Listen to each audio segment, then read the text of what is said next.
Now, former local government and rural development minister Professor Ahwoi has launched his book in which he shares details of how Ghana rejected a request by Ronald Reagan for the release of 400 Ghanaians to America. This was one of the demands for the release of Rawlings' relative Michael Susudis, arrested for espionage in the United States. He read portions of the book titled Working with Rawlings. The Americans then sent a signal to Accra that they were prepared to negotiate an exchange between Michael Susudis and their Ghanaian assets. The government agreed in principle to the negotiated exchange in a return signal to them. The negotiations began in a very bizarre fashion. The CIA sent down to us, through the U.S. Embassy in Accra, a list of almost 100 Ghanaians, including the names of some very prominent citizens, all of whom they claimed were their assets. They wanted to take out all these persons, as well as their spouses, their children, and their parents. The Americans provided their full details, including their addresses, their schools, in the case of the children, their workplaces, and various other particulars. They wanted to take these assets and their relations away to the USA by landing a C-130 military transport plane at the Tamale airport to evacuate all of them in one flight. In all, about 400 Ghanaians were to be evacuated in the exercise. Ghana's counterintelligence unit went to work. They advised us to reject the proposal on 3 main grounds. One, the list clearly contained names of persons who could not possibly be CIA assets and was intended to destabilize Ghana's intelligence architecture. Two, the so-called assets acted as individuals. Their sins could not therefore be extended to their spouses, their children, and their parents. Three, the use of a C-130 military transport plane posed a grave security risk to Ghana. What if 500 U.S. Marines popped out of the plane and launched an attack on the country?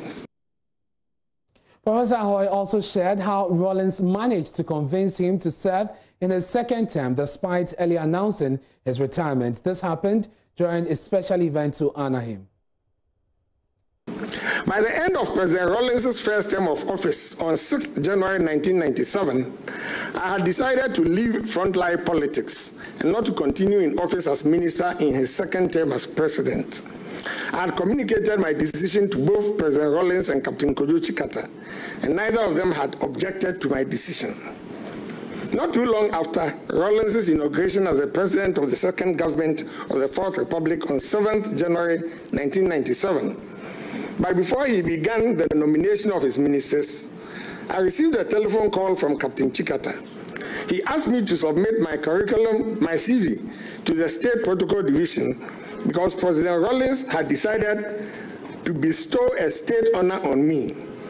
I was ecstatic and extremely appreciative because I believed this was Jerry's way of bidding farewell to me as I exited his government. I duly complied and submitted my CV. On the appointed day, bedecked in my colorful kente cloth, in which I must admit I felt very uncomfortable, as I was not used to wearing cloth, and accompanied by my wife Comfort and my siblings, I reported at the venue for the event at the frontage of Parliament House. When it got to my turn to be presented with a medal of the Officer of the Volta and the Scroll of Honor, President Rawlings held on to me for an unusually long time. What people did not realize was that he was talking to me. I still remember his words as if it were yesterday. Munia, he said, we started this journey together. Don't abandon me in the middle of the journey. Let us finish the journey together. In the euphoria of the moment, and given the solemnity of the occasion, what else could I say but mumble, yes, sir? With that, I was locked into Rawlings' second government of the Fourth Republic, and I had become the proud recipient of the state honor of the Officer of the Volta. Now, former NMC chairman Yao Jan Apinton says the book is by far the best account of the Rawlings administration. It is a scholar's book. It is not an apologia.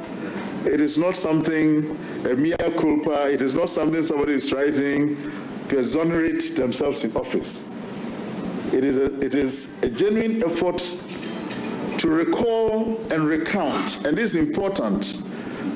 In the I think it is the preface written by Professor Jinana Puka Jimanenshi, very scholarly, scholar of literature, points out that what biography set out to do, to recall and to retell, and this is done with excellence. I have also to commend the publisher, Mr. Fred Labi, and DD Books for publishing these wonderful books. A lot has been said, and I hope that they will continue so that we have more of this, because this has just whetted our appetite, which is why we need more.